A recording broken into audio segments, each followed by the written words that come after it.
Microservices were a great idea until you actually tried building something with them. What do I mean by that?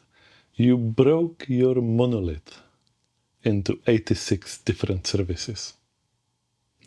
Congratulations, you now got a distributed mess stitched together with expired API tokens, 4 kinds of logging, and one poor silly sod on call praying that that thing just doesn't restart itself by accident. Do you remember the sales pitch? The promise of how your teams will be independent, deployments will be faster, you will have the possibility to scale infinitely that thing. Netflix does it, by the way, so you have to do it as well. Everyone thought they were building the next Netflix. Most ended up recreating the post office, however. Anyone in the UK gets this subtle reference? Let's talk reality, however. What this whole thing brings. You have to consider network latency, APIs breaking constantly, more glue code than the actual product, monitoring 12 services that log in, each in different formats, and debugging feels like being dropped blindfolded into Kubernetes and told to solve a murder mystery where all the clues point onto each other. Does it make sense? Sort of does. We replaced the tight coupling with distributed confusion, and somehow everything is still coupled. Your system is modular, but your chaos that you introduced by it isn't. You've got more services, more repositories, more meetings, more opportunities to forget what your team is actually supposed to be doing. Both CI and CD pipelines have multiplied like stray cats behind a takeaway.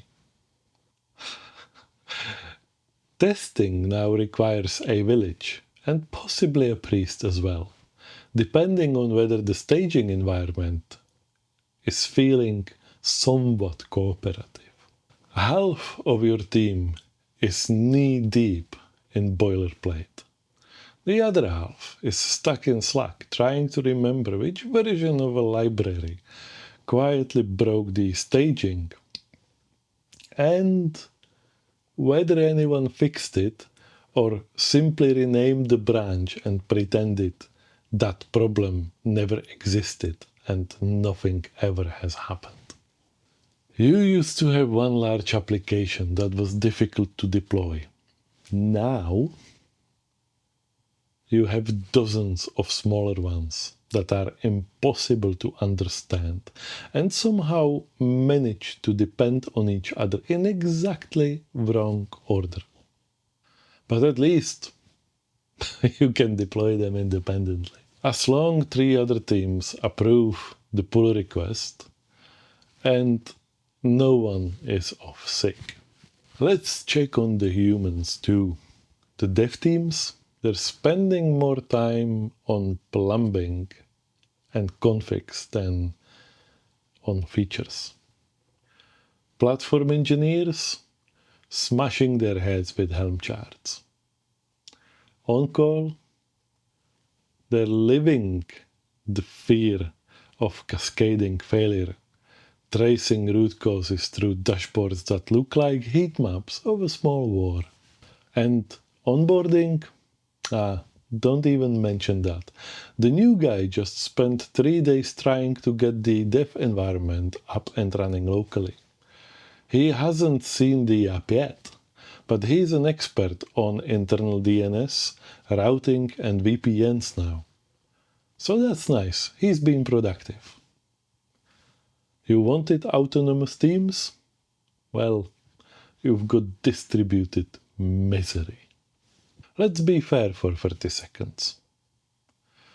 Microservices can work if you are Facebook, Apple, Amazon, Netflix, Google, or at their scale.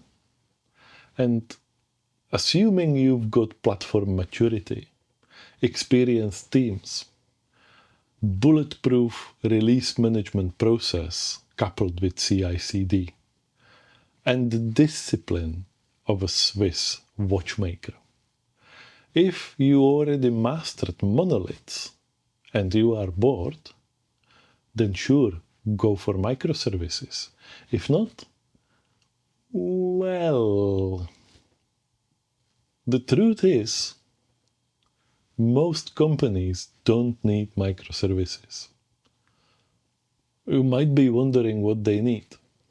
Clear boundaries, good design or architecture, or however you want to call it, fewer platforms, and someone to say, no, we don't need another API layer right now.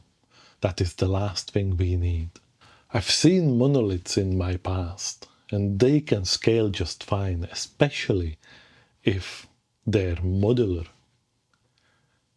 and built by people who actually talk to each other, not forcefully at daily stand-up, but really about the actual application.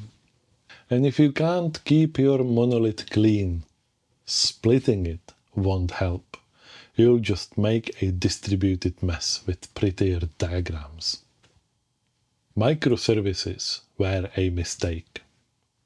Not because they don't work, but because everyone thought they would work for them.